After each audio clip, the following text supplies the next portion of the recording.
বন্ধুরা, আজকে আমি একটা নতুন রেসিপি নিয়ে আপনার সামনে হাজির হয়েছি। সন্ধ্যাবেলা চায়ের সাথে একটা স্ন্যাক্স, ভেজিটেবল চপ। অনুরোধ রইল এই ভিডিওটা আপনারা শেষ পর্যন্ত দেখবেন। আশা করি আপনাদের ভালোই লাগবে।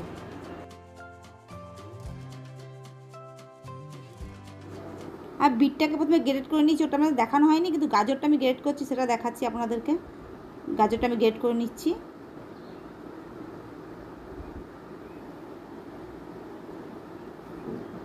গ্রেট করা হয়ে গেছে গাজর আর বিট। এবার কড়াইয়ের মধ্যে আমি মশলাটা ভেজে নেবো। প্রথমে আমি ধনে দিলাম, তারপর জিরে দিলাম, দারচিনি দিলাম, আর লবঙ্গ দিলাম, আর এলাচ দিলাম, আর কতগুলো গোলমরিচ দিয়ে দিলাম। এই মশলাটাকে আমি ভালো করে ভেজে নেবো।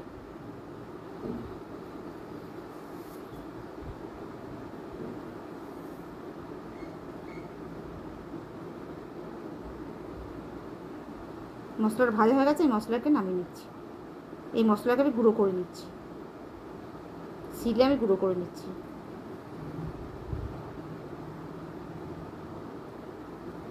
গুঁড়ো হয়ে গেছে, আমি একটু উঠিয়ে নিচ্ছি।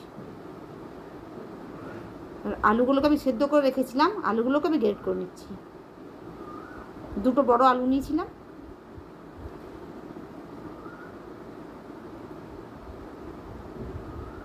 আমার গ্রেট করা হয়ে গেল। দিয়ে একটা কড়াই বসিয়েছিলাম, কড়াইটা গরম হয়েছে, গরমের মধ্যে সর্ষের তেল দিয়ে দিচ্ছি। পুরটাকে তৈরি করে নেবো আমি। প্রথমে বাদামগুলো আমি ভেজে নিচ্ছি।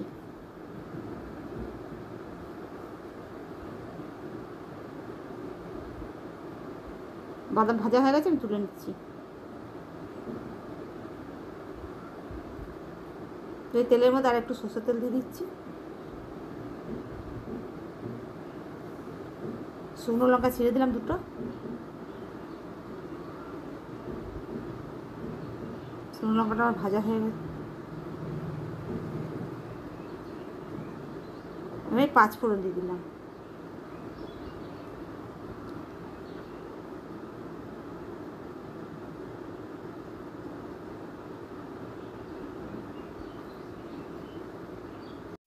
আমার ভাজাটা হয়ে গেছে। এবার আদা আর কাঁচা লঙ্কা বাটাটা আমি দিয়ে দিলাম।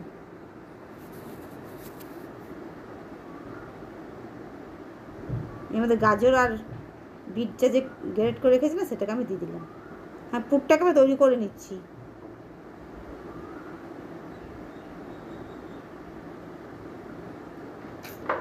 প্রথমে নুন দেবো না, কারণ নুন দিলে তো জল বেরিয়ে যাবে, তো ভাজাটা হবে না। খানিকক্ষণ ভাজা করার পর আমি এক এক করে সব মশলাগুলো দেবো। এবার নুন দিয়ে দিলাম। এবারে ভাজাটা একটু হওয়ার পর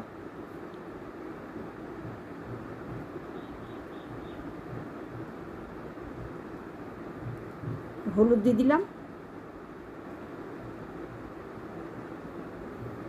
একটু চাপা দিয়ে দিচ্ছি।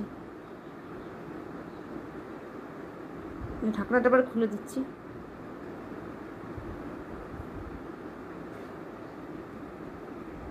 সব অনেকটাই সেদ্ধ হয়ে এসছে, অনেকটাই। এবার আলুগুলো আমি যে ম্যাশ করে রেখেছি না, আলুগুলো দিয়ে দিলাম।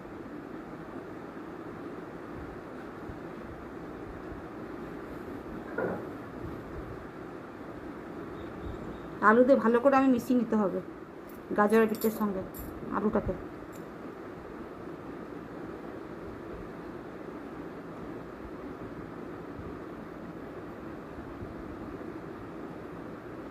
ভালো করে মিশিয়ে নিচ্ছি। পুরটাই আসল, পুরটা ভালো হলে চপটাও ভালো হবে। এবার বাদামটা দিয়ে দিলাম। এবার ভাজা যে মশলাটা করে রেখেছি সেই মশলাটাও আমি দিয়ে দিলাম। ভালো করে সবগুলোকে মিশিয়ে নেব মশলার সাথে, ভাজা মশলাটার সাথে। দিয়ে ওপর দিয়ে ধনে পাতা দিয়ে দিলাম।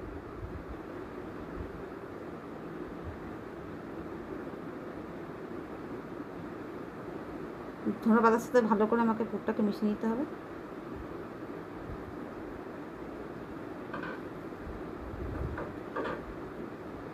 হ্যাঁ, পুরটা তৈরি করা হয়ে গেছে। এবার পুরটাকে আমি ঢেলে নিচ্ছি।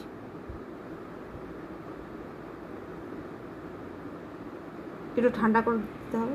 এখানে আমি দু জায়গায় আমি ময়দা নিয়ে নিয়েছি। একটা জায়গায় আমি শুকনো ময়দা রাখবো, আর একটা ময়দাকে আমি জল দিয়ে একটু গুলে নিচ্ছি।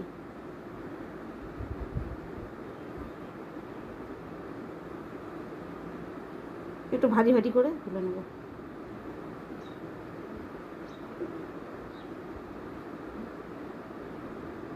এবার পুরটা থেকে আমি সাইজ মতো করে লম্বা লম্বা করে আমি চপের আকার করে নেবো, ভেজিটেবিল চপের আকারে করে নেবো। এভাবে সবগুলোকে আমি তৈরি করে নেব। প্রথমে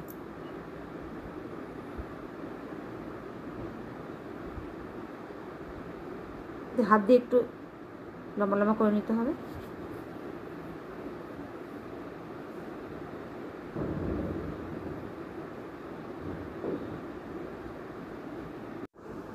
তৈরি করা হয়ে গেল সবগুলো। এবার আমি এক এক করে শুকনো ময়দার মধ্যে প্রথমে ভালো করে চারিদিকটা লাগিয়ে নেব।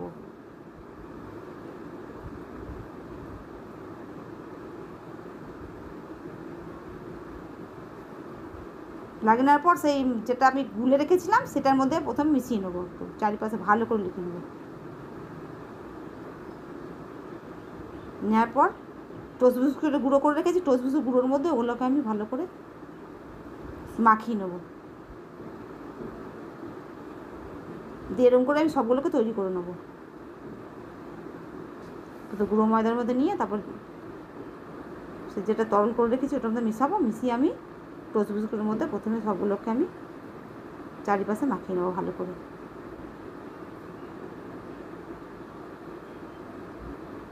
এভাবে সমস্তগুলো আমার করা হয়ে গেল, করে নিলাম।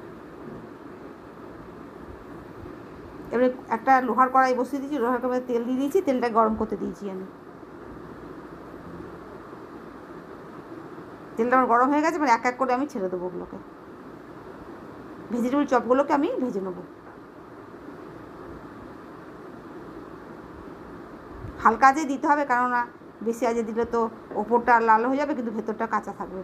সে মিহি আঁচে এগুলোকে প্রথমে ভাজতে হবে, বেশি আঁচে ভাজা চলবে না।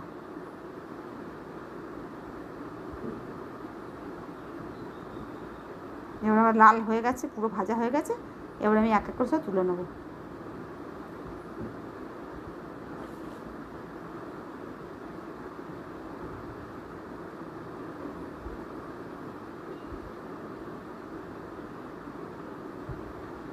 বাঁধাকপিগুলো আমি সব এইভাবেই ভেজে নেবো।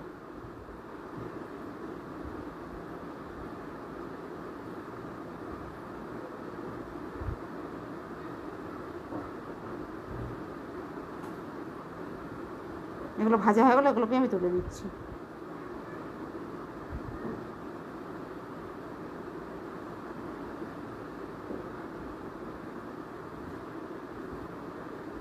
এভাবে আমার সমস্তগুলো ভাজা হয়ে গেল। দেখলেন তো বন্ধুরা আমি কীভাবে বানালাম।